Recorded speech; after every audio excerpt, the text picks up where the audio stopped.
Meron ho tayong mga kasama pa rin ngayong araw, ang tagapagsalita po ng TUCP, Sir Carlos Miguel Oñate. Magandang umaga po, Sir Carlos. Welcome back sa Tira Brigada. Kasama pa rin ho ninyo Brigada Gab at Brigada Abner. Maulang umaga ho. Morning po. Ay, maulang umaga rin, Brigada Gab, Brigada Abner at sa lahat ng ating mga taga-subaybay. Opo. Narinig naman ninyo yung intro namin kanina, Sir Carlos. Ano ho yung reaction ho ninyo siguro dito sa nabigla ba kayo? Kasi kami nabigla. Nakahapon lang pala siya nag-file ng MR. Sa inyo ho ba sa mga labor groups at sa TUCP, ano po naging pagtanggap po natin dito, Sir Carlos? Opo, no, konting background lang. No? Noong July 30, nag-issue ng TRO yung ating Pasig RTC Branch 152 kung saan tumagal yun ng 20 days. No? Belatedly nag-motion to lift the TRO naman yung ating Office of the Solicitor General.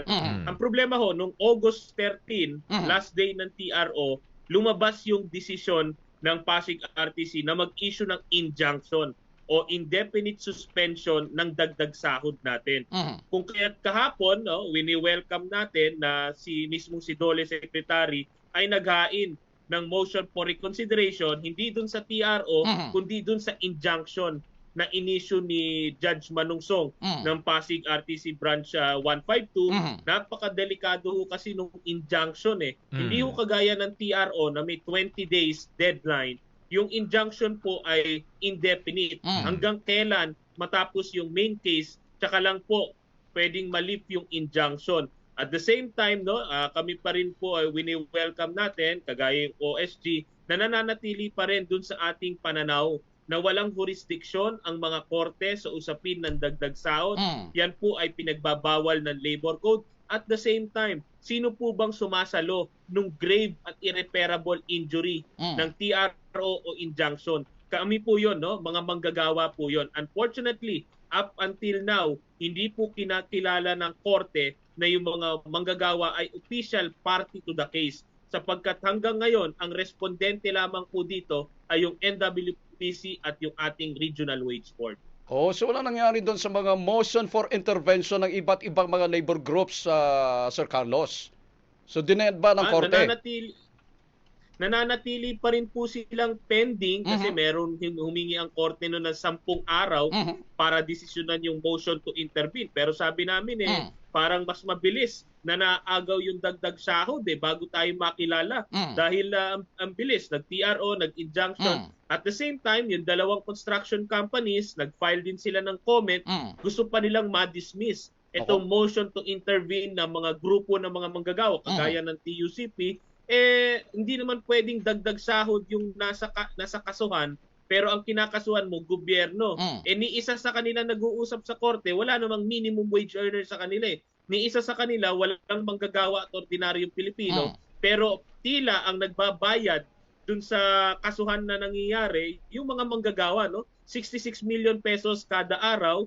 Nung tagal ng TRO na 20 days, ang nawala na po collectively dun sa ating higit 1 milyong minimum wage earners. Nasa 1.6 billion pesos na. So ilang billion pa ba ang kailangan nilang agawin mula sa ating mga manggagawa bago nila kilalanin na kami ay official party to this case? Okay. Binanggit po ninyo na nung inilabas ng korte yung TRO, ikagyat naman po na nag-file ng motion for intervention, motion for reconsideration itong kampo ng OSG. Pero kung maalala po natin, Sir Carlos, inilabas ng korte yung preliminary injunction August 13. So ibig sabihin nun, abay pinalipas pa ng Dole yung 4 na araw saka nag-file ng motion for reconsideration. Opo, no, ganyan din yung nangyari dun sa kung masabi ko lang, yung nangyari sa TRO.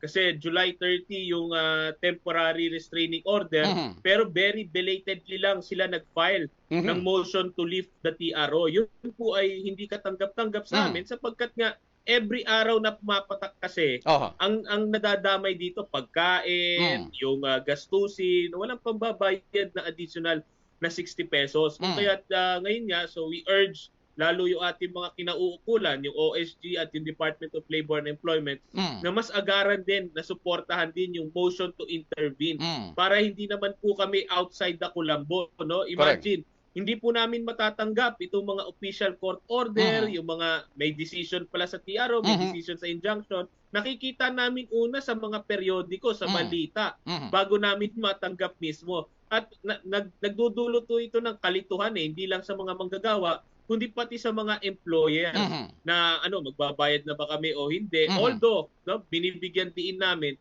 wala pong legal na balakid o pumipigil sa ating mga employers na kusang magbigay ng aumento sa sahod. Okay. Dahil hindi po kayo kinikilala ng korte bilang intervenor at this point in time, so wala bang kahit isa sa inyo na mga labor groups na nag-verify doon po sa korte kung talagang in effect ang preliminary injunction? Kasi kung maalala ko, Sir Carlos, parang conditional yung statement, yung desisyon ng korte, kasi sinasabi nila na magiging effective yung preliminary injunction kapag naglagak ng 10 billion pesos na bond yung dalawang mga petitioner. So ang tanong ko, ina-verify po ba ninyo kung sila pa yung nakapaglagak? Dahil kung hindi sila nakapaglagak, ang ibig sabihin nun, baka hindi pa epektibo yung preliminary injunction. Opo, magandang napunto yan. Napakalaki po ng injunction bond. Sa tingin namin, ito yung pinakamalaki na in recent history. 10 billion yung injunction bond na nire-require ng Pasig RTC Branch 152. Ngunit, nangingi pa rin tayo ng kalinawan, kasi alam natin meron parang surety bond, parang insurance. Magbabayad lang sila ng a portion of that as premium. And then, pwede na yon. At the same time, ang pangalawa naming tanong, kanino mapupunta yung bond? Kunwari, natalo sila sa kaso. Yun. Unfortunately, yung ating mga manggagawa, hindi party to this case So, kanino mapupunta yung ganung kalaking bond, Pangatlo, kung meron naman pala silang pera na mag-post ng mga milyon, yung sa TRO, 1 milyon ng bond, dito sa injunction, billion, kung may pera pala sila ng milyon-milyon at billion-billion, ba't hindi na lang nila binayaran yung dagdag pasahod ng kanilang mga empleyado? Sabi nila mismo, hundreds of thousands lang ang itataas ng kanilang expenses dahil dyan sa dagdag sahod. So yun yung mga tanong na bumabalot dito sa ating injunction bond. At the same time, hanggang ngayon, kami ay nangingi sana ng updates such as mula sa OSG o sa Department of Labor and Employment kung talagang nakapag-post na ba ng bond yung ating mga petitioners dito para masiguro kung hindi naman nila mabayaran, dapat walang injunction to begin with. Kasi hindi po kayo party of the case, so kahit magtatanong tayo doon, baka hindi tayo sasagutin. So yung tanging pwede makapagsagot doon sa ating katanungan kung talagang nakapag-post ng bail bond, ng bond, yung OSG lang kasi sila yung petitioner. At syempre yung dalawang, sila po yung kumokontest dyan sa naging desisyon ng korte. So wala tayong choice kundi hihintay natin kung ano pang pwedeng ilalabas na impormasyon ng OSG at DOLE dun sa naging resulta kung nakapag-post ba ng bond or hindi pa itong dalawang mga petitioner na ito. Tama po kayo, yun yung pinaka-ironic. The same case ang nangyayari po ngayon sa Navotas RTC. Meron din pong similar na kaso doon na halos kopyang-kopya lang yung same petition sa Pasig RTC, ipinile din sa Navotas ng samahan naman ng mga commercial fishing companies. Akala nga namin, i-dismiss outright yung complaint na yon dahil sinasabi natin, walang jurisdiction ang korte. Unfortunately, nagdaos yun ng clarificatory hearing at pinagko-comment pa ang both sides tungkol sa petition na ito. So ito yung sinasabi namin delikadong precedent. Kung sa Metro Manila pa lamang, 2 na ang nag-file ng petition. Starting October, magro-roll out na ng mga wage increases sa iba't ibang rayon, katakot-takot na kasuhan ang magaganap.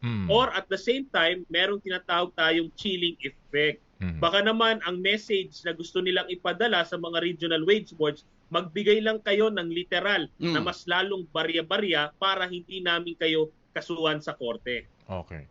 At siyempre, kagaya nga ho nung nabanggit ni Attorney Luke, kasama ho namin dito nung nakaraan, Luke Espiritu, sabi niya, alam naman natin na itong desisyon na ito ng Pasig RTC, dapat limited lang yan doon sa dalawang kumpanya na lumapit nga sa korte. Pero pinatupad nga raw ni Labor Secretary Tolentino sa buong Metro Manila. Dahil nga nabanggit natin itong iba't iba pang mga lumapit dito sa Metro Manila, maliban ho dyan sa Pasig, parang alam din ng mga abogado ba, mga legal team ng iba pang kumpanya, maliban doon sa dalawa sa Pasig na dapat at effective lang yun dun sa kumpanya na yun sa Pasig. Kaya nga gumawa rin sila ng sariling hakbang sa kanilang korte na malapit sa kanila.